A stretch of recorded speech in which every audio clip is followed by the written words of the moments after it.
ఏంటండి అని అడుగుతారు. సార్ రాజమౌళి గారు పర్టికులర్ గా అల్లూరి సీతారామరాజు క్యారెక్టర్ కి రామ్ చరణ్ గారు, కొమరం భీమ్ క్యారెక్టర్ కి ఎన్టీఆర్ గారిని పర్టికులర్ గా ఈ క్యారెక్టర్స్ కి వాళ్ళని అనుకోవడానికి రీజన్ ఏంటంటే అల్లూరి సీతారామరాజుగా చరణ్, ఎన్టీఆర్ కొమరం భీమ్ గా అనుకోవడానికి రీజన్ ఏంటి సార్? అంటే వాళ్ళ బాడీ లాంగ్వేజ్ అలా ఏమన్నా సెలెక్ట్ చేసుకున్నాయా?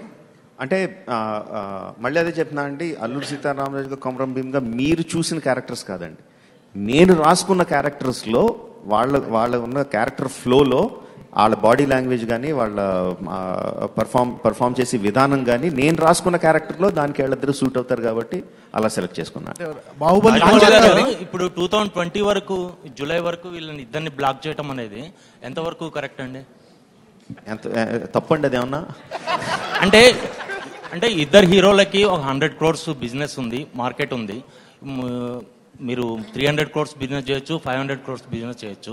ఈ లోపు ఇండస్ట్రీలో మనీ జనరేట్ అవుతుంది కదా.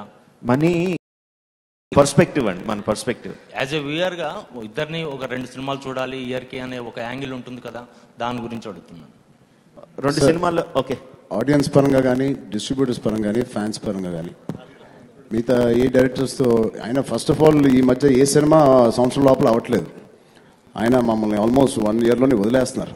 ఇంకోటి అది పక్కన పెడితే వదిలేస్తున్నారు కదా, రాజమౌళి గారు వాళ్ళు ఇద్దరిని ఎప్పుడు అది పక్కన పెడితే అండి, ఆయనతో ఎప్పుడు సినిమా తీసినా ఏ డైరెక్టర్ అయినా, ఏ ప్రొడ్యూసర్కైనా, ఏ హీరోకైనా అదొక 10 సినిమాలు 10 సంవత్సరాల వరకు గుర్తుండిపోయే సినిమా అవుతుంది. రెవెన్యూస్ కూడా ఒక ఆల్మోస్ట్ ఒక 5 to 10 years, 5 to 7 years వరకు దాన్ని కొట్టే నెక్స్ట్ సినిమా కూడా మనం చూడలేదు. సో ఏం చేసినా ఆయన into 3 or into 4 అవుతుంది. సో అన్ని పరంగా ప్లస్ అన్ని రోజులు షూటింగ్ చేస్తున్నాం కాబట్టి అంతమంది కార్మికులకి,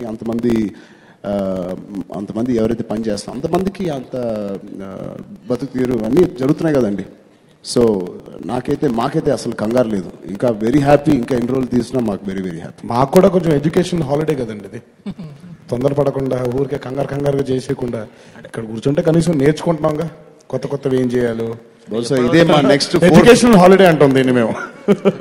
స్కూల్ ఎక్స్కర్షన్ కి తీసుకెళ్ళి. రాజమౌళి గారు, చరణ్ మీరు మగధీర తర్వాత ఫ్యాంటసీ అండ్ హిస్టారికల్ ఫిల్మ్ చేయలేదు. ఆ సినిమాకి రాజమౌళి డైరెక్టర్. యమదొంగ తర్వాత తారక్ కూడా చేయలేదు. మళ్ళీ ఆయన తర్వాత శక్తి మర్చిపోయారండి.